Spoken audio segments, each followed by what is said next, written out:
1932 fue un año dramático en la historia de Bolivia.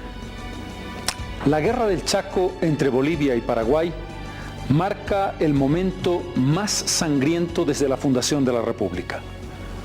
La decisión del presidente Salamanca, la decisión del país entero de pisar fuerte en el Chaco, le costó al país 50.000 vidas.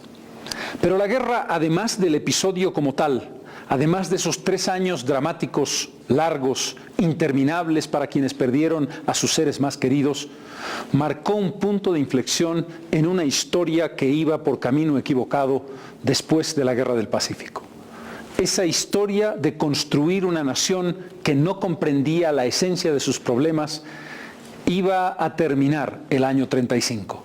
A pesar de que fue todavía necesario un periodo de varios años para la revolución de 1952, la guerra le demostró a Bolivia que había que andar de nuevo un largo camino para encontrar el futuro y para poder dar respuestas a nuestros problemas más importantes.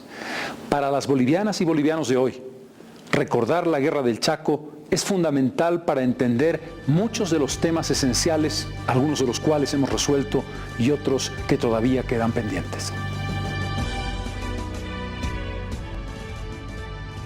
Bolivia nació como república independiente en 1825, después de 16 largos años de una guerra por la independencia. Años duros y difíciles como los de toda guerra. Y se puede ir haciendo una secuencia de la historia republicana del país a partir de los conflictos internacionales más importantes.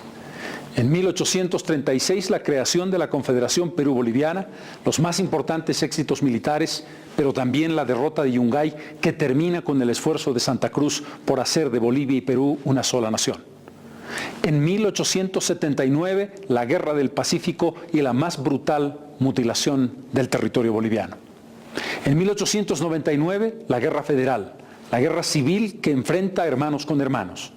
En 1903, la Guerra del Acre, la confrontación por la Goma, la guerra con el Brasil. Y en 1932, la Guerra del Chaco, la más grave, la más doliente, la más larga que enfrenta Bolivia. Esta secuencia de acontecimientos bélicos internacionales tiene un contexto histórico que debemos conocer. ¿Cuáles fueron las ideas fundamentales de la Bolivia del siglo XIX y de la Bolivia de principios del siglo XX? ¿Cómo concibieron conservadores y liberales el país que querían? ¿Qué pasó cuando en 1880 la convención de los prohombres de ese momento definió una ruta histórica? Ese contexto histórico es el largo y difícil camino de la República que ahora presentamos para comprender lo que vendría después, la propia Guerra del Chaco.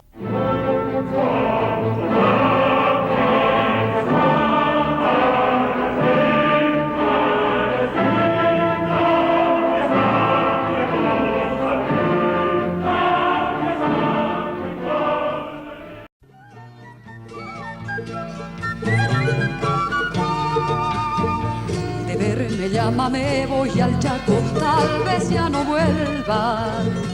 Mi último beso quede en tus labios. El destino de Bolivia fue marcado desde el comienzo de su vida independiente por la violencia y por la guerra. La conquista de más de 15 años para la independencia en 1825. El proceso de construcción nacional. El intento de hacer un Estado coherente. La búsqueda de una realidad sobre la base de un país con muchas etnias, con diversas culturas, con diversos ideales, quizás hacia el futuro. Nuestra historia tiene momentos cruciales, todos ellos signados por el enfrentamiento. En 1836, un visionario, el verdadero constructor de Bolivia, el mariscal Andrés de Santa Cruz, establece la Confederación Perú-Boliviana que caería en los campos de Yungay en 1839. Diego Portales resumió entonces un destino cuyo papel era decirle no a la construcción integrada de una gran nación perú-boliviana. En los sueños de Santa Cruz enterrados en Yungay, encontramos un primer escollo en esa difícil construcción. Luego, en 1879, Bolivia tiene una nueva cita con su destino. Aliada con el Perú y enfrentada a Chile, verá tras la guerra perder un brazo esencial de su propio cuerpo, la posibilidad de acceso directo al mar, lo que significaba el océano para el desarrollo y el crecimiento económico. La usurpación chilena marca también un momento amargo, del que sin embargo Bolivia saca varias lecciones. Una de ellas, la construcción del Estado oligárquico, cuya vigencia va a ser de una guerra a la otra, de 1880 a 1932. Allí veremos a conservadores, liberales y republicanos intentar un modelo de país. Un modelo que, sin embargo, no tenía en su génesis la esencia básica ni de la unidad, ni del respeto de unos a otros, ni del reconocimiento de una nación subterránea, la mayoría que estaba sojuzgada por la otra. Bolivia, en el momento del conflicto bélico con el Paraguay, va a ser víctima de sus propias contradicciones internas. Está pagando el precio de una historia con conflictos sociales, económicos y políticos que los viene arrastrando quizá desde la colonia. Estamos hablando de una estabilidad basada en una democracia excluyente, la famosa democracia del voto calificado.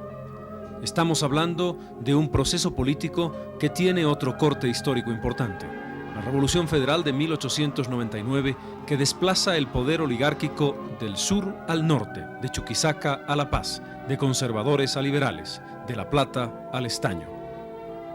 Pero ese país no estaba contando ni quería contar con una mayoría quechua aymara que en el occidente de Bolivia era mayoría abrumadora. Son los años de la exvinculación, del no reconocimiento a la propiedad originaria de la tierra, de una reforma agraria al revés. Es una sociedad cruzada que construye a la europea sobre la espalda de los pongos. Por eso surge Zaratevilca, nada más despuntar el siglo, coincidiendo con la Revolución Federal que pretendía usar a los campesinos para el triunfo o la derrota. Por eso surgen levantamientos en la zona del altiplano. Por eso, a sangre y fuego, se tiene que controlar una realidad que, aislada de las ciudades, no establece ninguna posibilidad de diálogo entre un país y otro. Por eso, tenemos la construcción de una sociedad andina que no responde a sus propios intereses y que ha desplazado a un Oriente que todavía no nace como poder posible. Los liberales, sin embargo, son capaces de un proceso de modernización. Son pragmáticos y establecen una sociedad en la que el progreso, por la vía del ferrocarril, por ejemplo, uno de los logros fundamentales en el siglo XIX, a través de la construcción de edificios importantes y de infraestructura ciudadana que el país no había conocido en el pasado.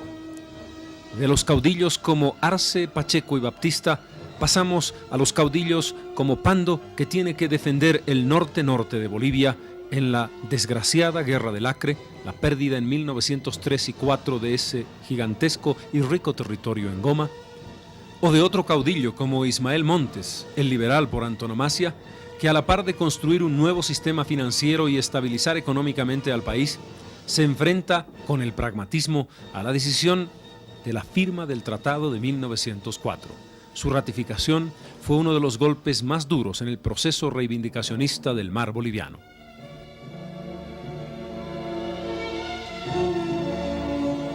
Una economía anclada por una vía en el semifeudalismo, el campo y los terratenientes que le van comiendo la propiedad a los indios originarios, y por la otra, los ingresos frescos para el erario nacional, pero sobre todo para los grandes denominados luego varones del estaño. La trilogía Patiño, Jósil y Aramayo, que sería fundamental en la primera mitad del siglo XX, va a nacer con un milagro. Ese milagro se llamó la Mina Salvadora, en un cerro increíble, Yayagua, un verdadero mar de estaño. Un cerro sustituía a otro, el legendario Cerro Rico de Potosí. A partir de la riqueza de Patiño, el signo del estaño, el metal del diablo. El 75% de los ingresos económicos de Bolivia durante todos esos años van a estar marcados por el estaño y algunos otros minerales complementarios. La vida política boliviana se sujetaría de una manera terrible a la férula de un hombre notable, Simón Patiño.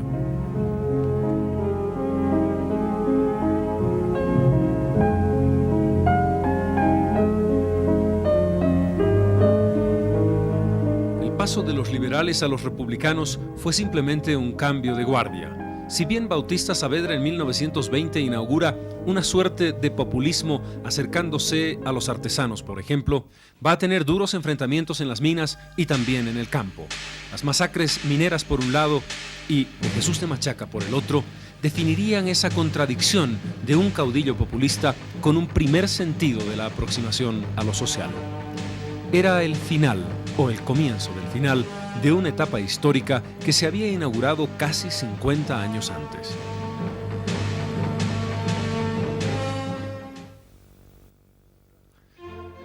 Mientras Bautista Saavedra celebra con boato los 100 años de la República Boliviana en 1925, ¿cuál es el balance que podemos hacer de ese país que entonces encontraba sus puertas en los umbrales de la guerra? Bolivia era una de las naciones más pobres de América Latina. No había resuelto el problema de la tierra. No había establecido una estructura social coherente. Era un país étnicamente muy complejo. Estaba absolutamente aislado del mundo. Había perdido un brazo fundamental hacia el mar en 1879 y la gigantesca riqueza gomera a principios de siglo. Tenía, por lo tanto, los traumas de un par de derrotas que habían sido centrales. No pudo, en los albores de su propia creación, establecer la alianza fundamental con el Perú. Era, en suma, una nación que apenas sí comenzaba a construirse. Pero era sobre todo, y a pesar de algunos hombres excepcionales, una sociedad que no había tenido un liderazgo capaz de entender las contradicciones internas y resolverlas. Tendría que llegar la guerra para que esto fuese posible. Trágico espejo, pero fundamental para el futuro. Nunca te olvides del que te quiso con todo el alma.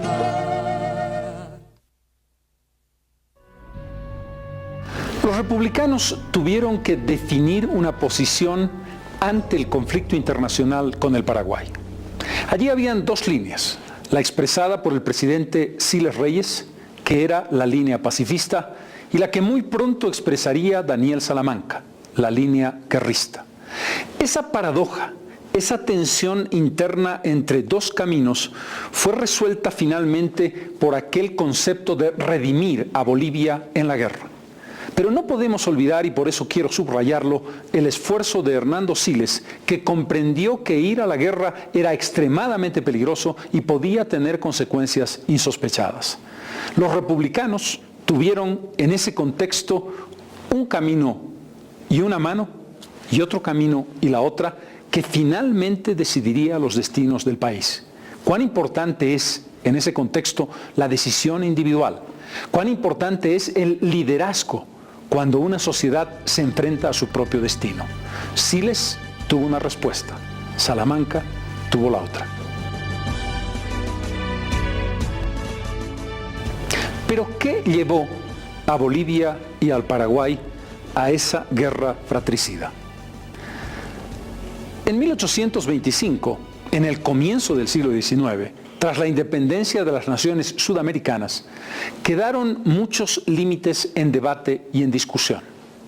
El famoso Uti Possidetis Iuri de 1810, que establecía que las fronteras que en ese momento tenían los estados coloniales eran las que iban a valer para los estados independientes, no pudieron resolver muchos conflictos. Uno de ellos, este que estamos comentando.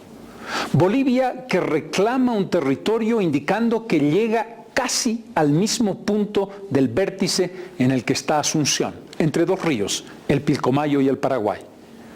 Paraguay, por su parte, que dice llegar hasta el Parapetí, que la tierra paraguaya llega hasta Camiri, para que ustedes se ubiquen geográficamente en el departamento de Santa Cruz.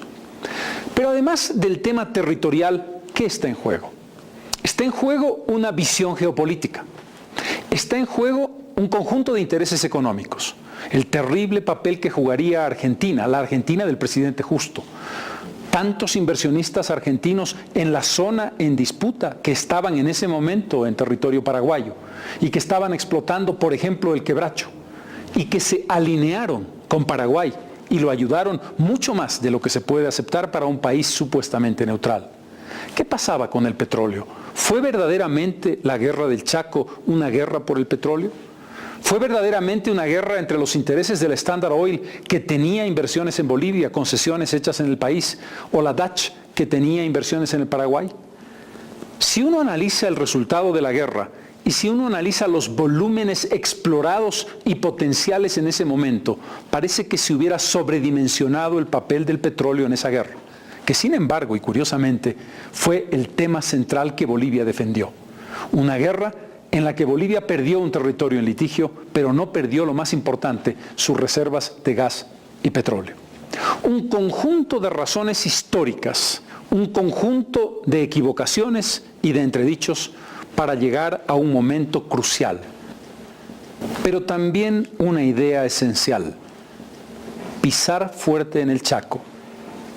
Jaime Mendoza, que había tenido una visión geopolítica muy lúcida de lo que Bolivia tenía que hacer a principios del siglo XX, es tomado por Daniel Salamanca, y el país entiende y cree que su afirmación, desde todo punto de vista, el geográfico, el histórico, el político y el económico, pasa, por ejemplo, por encontrar una salida al Océano Pacífico por la vía del Atlántico, que es por la vía del río Paraguay. Pisar fuerte en el Chaco fue la frase que nos llevó a encontrarnos trágicamente con nuestro destino.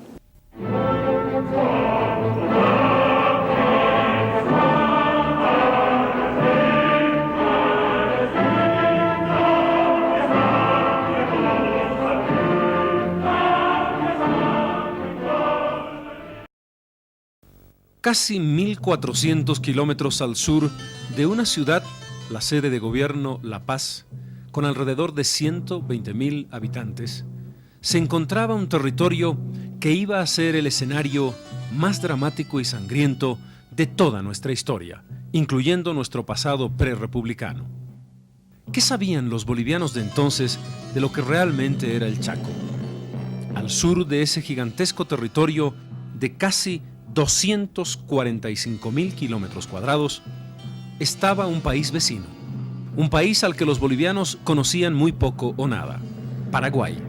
Y probablemente desde Asunción poco o nada se sabía de aquel enemigo al que se estimaba expansionista, que iba a enfrentar a dos hermanos en un lugar. El Chaco Boreal, como se conocía entonces, es un territorio de más de 240.000 kilómetros cuadrados. Forma un triángulo que tiene un vértice en la capital paraguaya, Asunción. A los dos lados, dos ríos. A la izquierda el Pilcomayo y a la derecha el Paraguay. Entre ambos, un gigantesco espacio. Al sur, con bañados que mantienen humedad prácticamente todo el año. Al noreste, zonas desérticas y terribles, donde el agua está siempre ausente. Con tuscales y cactus y pajonales, con islas de bosque, con temperaturas caniculares que superan los 40 grados, pero también con surazos terribles, donde se puede encontrar la máxima sequedad o el empantanamiento para tropas y camiones, donde la naturaleza es un enemigo más, o quizás un enemigo peor que los propios hermanos con los que se estaba combatiendo. A diferencia de otros conflictos territoriales de Bolivia, el caso del Chaco es particular, porque los bolivianos reivindican la totalidad del Chaco, es decir, que nuestro territorio comprende exactamente el vértice de ambos ríos y que nuestra frontera llega prácticamente hasta la propia capital asunceña. Y los paraguayos tampoco se quedan cortos. Reivindican la totalidad del Chaco y asumen que el límite de su frontera debiera ser el río Parapetí, al extremo norte, desde su perspectiva. Yo creo que en términos documentales ambos países pueden demostrar que son poseedores de documentos que acreditan la posesión del territorio en términos soberanos para uno y otro país. Los dos países afirmamos con muy buena fe que el Chaco nos pertenecía. Los bolivianos creíamos que como herederos del territorio de la audiencia de Charcas éramos dueños del territorio del Chaco hasta la confluencia de los ríos Pilcomayo y Paraguay.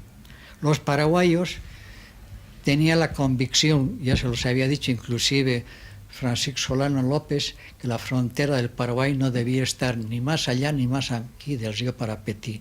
¿Por qué no nos enseñaban dónde estaban nuestras fronteras?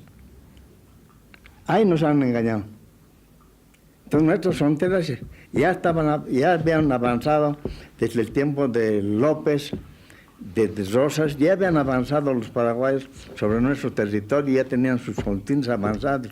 Y a nosotros en el colegio y todo nos enseñaba, y pueden ver los mapas, la confluencia del río Paraguay y del río Pilcomayo. Ese es nuestro territorio. Un engaño de la nación o del Estado a toda la juventud. El gran drama de Bolivia siempre fue la defensa de fronteras que no tenían presencia humana ni intereses económicos bolivianos.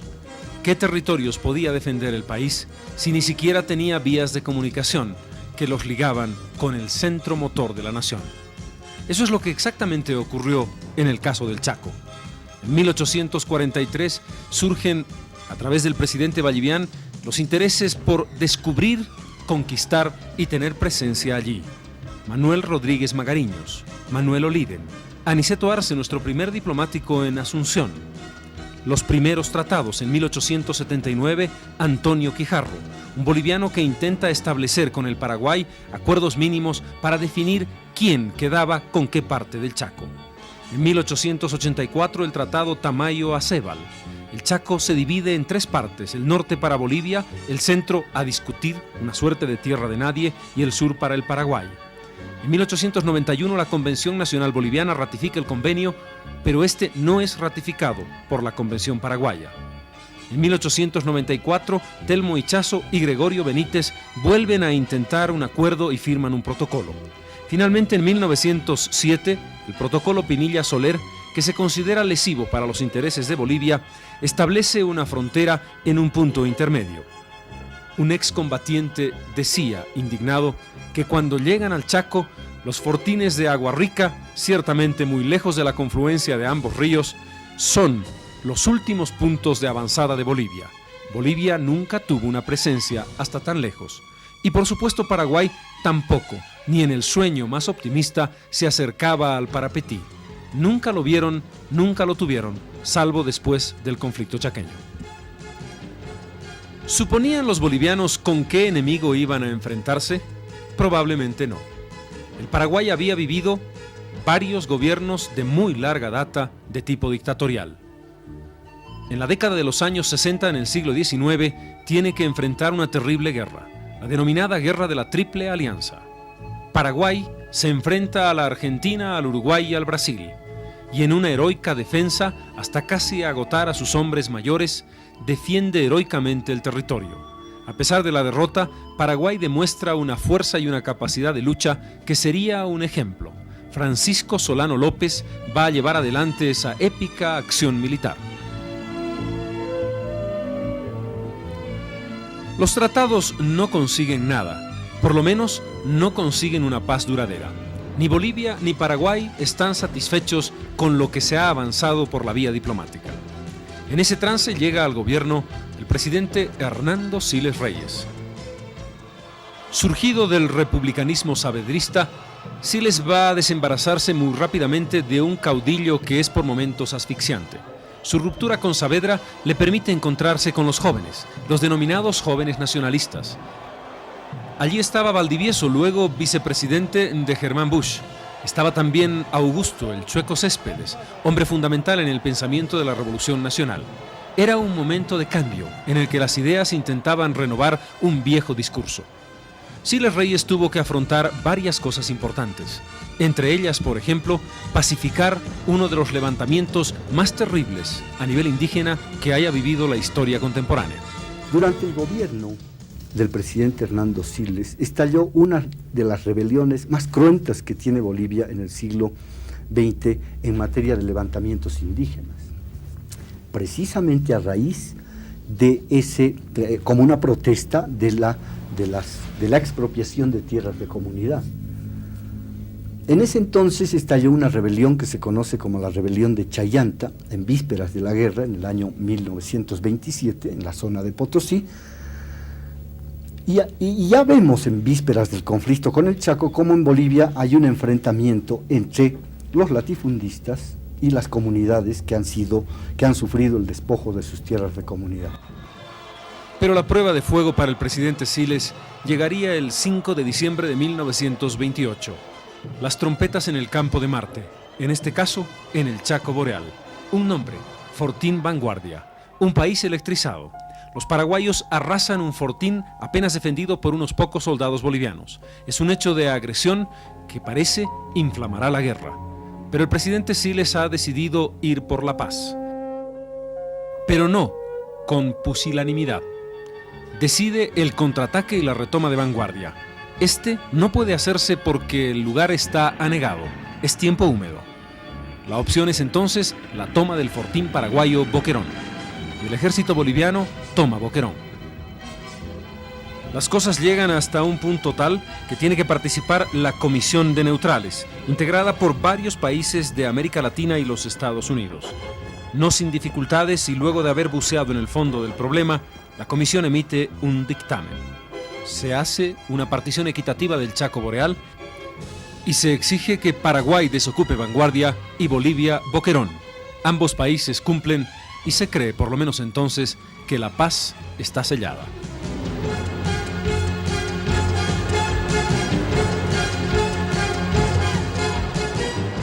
Faltaba poco para el final del gobierno del presidente Siles.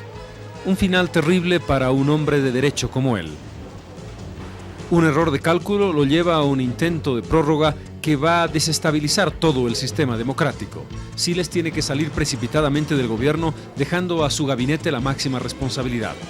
Allí estaban dos hombres que tendrían que ver mucho en el Chaco, fundamentalmente David Toro, también Carlos Banzer. En junio de 1930 cae el gabinete, cae el silismo. El saqueo a la casa del expresidente es terrible e implacable. ¿Qué sucede? Una junta militar, cuyo presidente, Carlos Blanco Galindo, va a estar en el preámbulo mismo del conflicto bélico. La junta militar reabre el proceso democrático. Las elecciones generales son de un triunfo cantado. Los republicanos genuinos. Y el comienzo de una historia terrible y dramática, la del hombre símbolo, Daniel Salamanca, que gana abrumadoramente con el 98% de los votos. Ese era el respaldo que tenía el hombre que iba a cargar sobre sus espaldas la sombra de la guerra. El 5 de marzo de 1931, Daniel Salamanca, acompañado de su vicepresidente del Partido Liberal, José Luis Tejada Sorzano, cruzaba del Palacio Legislativo al Palacio de Gobierno para comenzar su calvario personal y encabezar el calvario del país.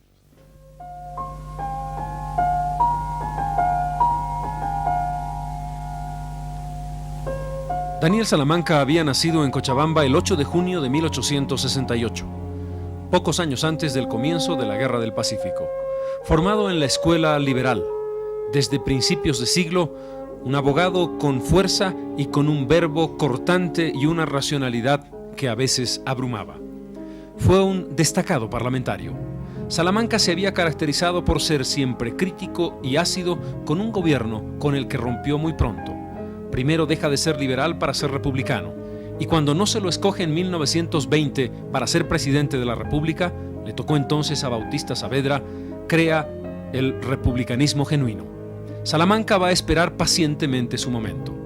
Es un hombre de figura esmirriada, bajo de estatura, rostro más bien amargo, con un problema estomacal que va a torturarlo hasta el fin de su vida. Fuma tabaco fuerte y bebe mucho café. Es implacable con los enemigos políticos. Es de una inteligencia tal que a veces llega a la soberbia.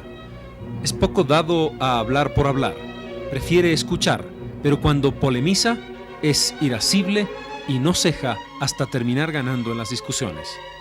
Salamanca fue un hombre que pensó que el mundo estaba dividido en blanco y negro, de una honestidad intachable, absolutamente austero en su vida. Pensó siempre que había que pisar fuerte en el Chaco, como decía Jaime Mendoza, y desde el principio tuvo una actitud guerrista.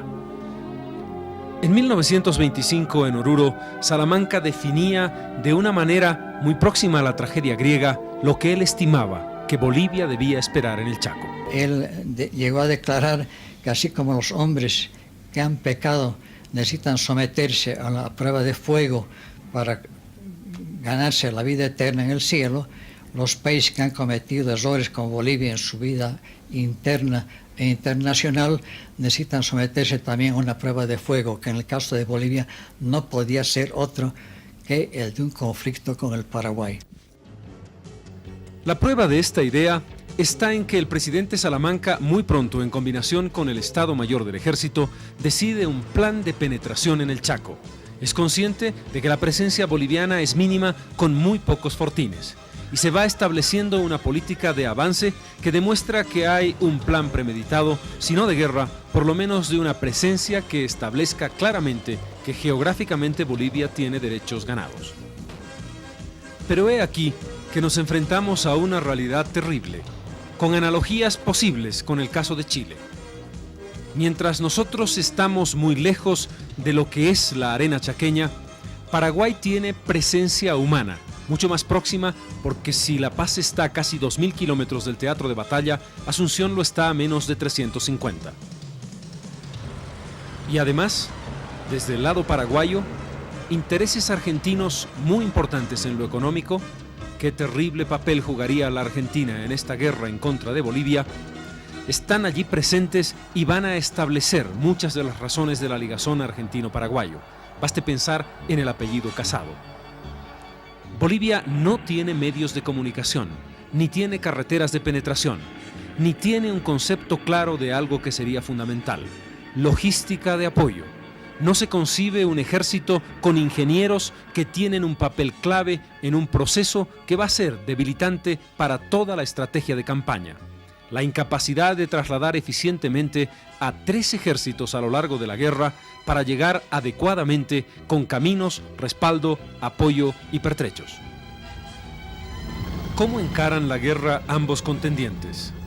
Pienso más bien que la guerra del Chaco es finalmente una opción más que tuvo el gobierno de Salamanca para salir esta vez al Atlántico. Es decir, vedadas las posibilidades de salir hacia el Pacífico, Salamanca habría aprovechado esa coyuntura bélica para proyectar una idea, de modo de despertar un sentimiento nacional y salir hacia el Atlántico. Para el Paraguay, el Chaco era una cuestión de vida o muerte. Era un territorio esencial para su supervivencia.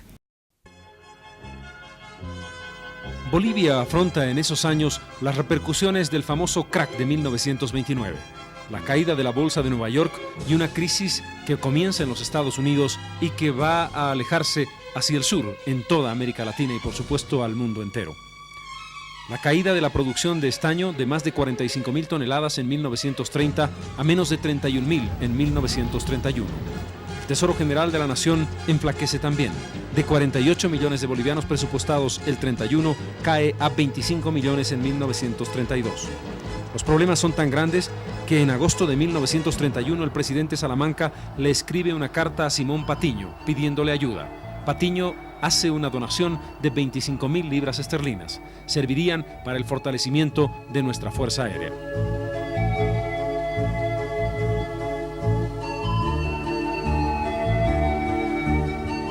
Las únicas naciones mediterráneas de América del Sur, los países más pobres del subcontinente. Paraguay tiene alrededor de 1 millón de habitantes cuando la guerra comienza.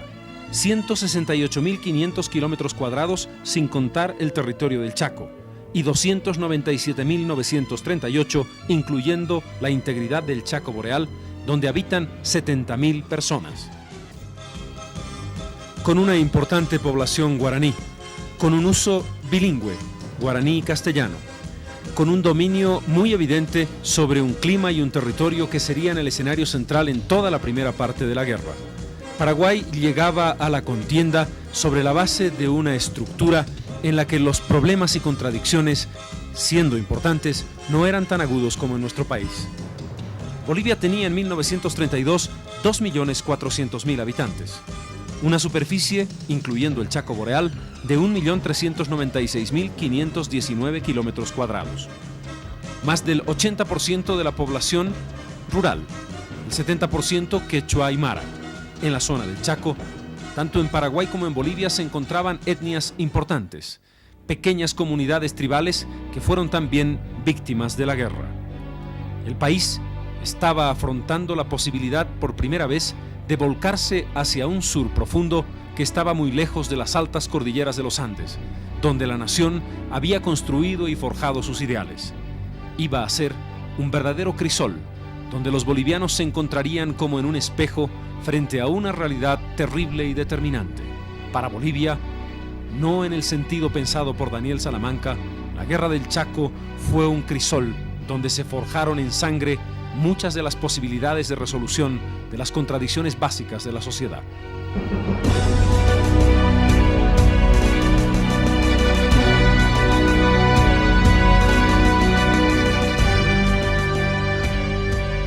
Décadas y décadas de exploraciones geográficas, de un avance para ir descubriendo un territorio casi desconocido, décadas y décadas de negociaciones diplomáticas que dieron como resultado varios tratados, algunos ratificados y otros no, por los congresos nacionales de ambos países. Décadas y décadas de esfuerzos por argumentar y contraargumentar sin resultado. Finalmente, Bolivia y Paraguay no pudieron ponerse de acuerdo, probablemente porque ambos estaban reivindicando excesivamente territorios sobre los que no tenían un uso real de soberanía y que estaban desproporcionadamente cerca del propio corazón de ambos países.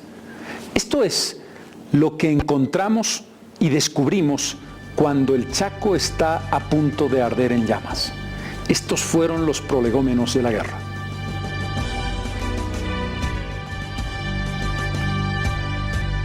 El drama está ya preparado.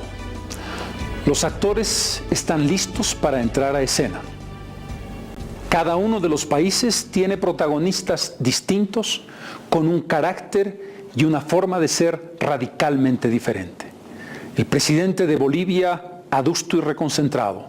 El presidente de Paraguay, lleno de bonomía y de vitalismo.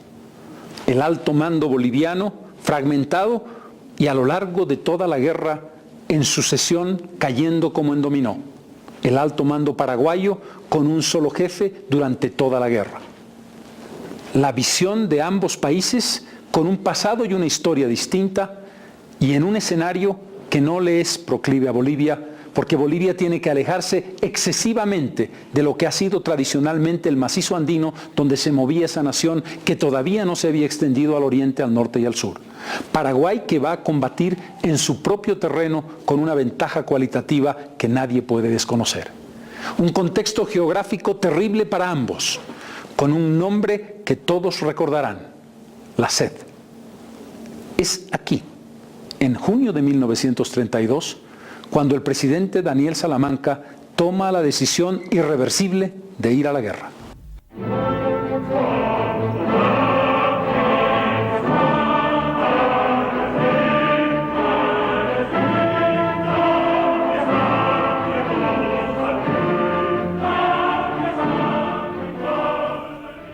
Yo fui a la guerra a la edad de 16 años, soldado raso,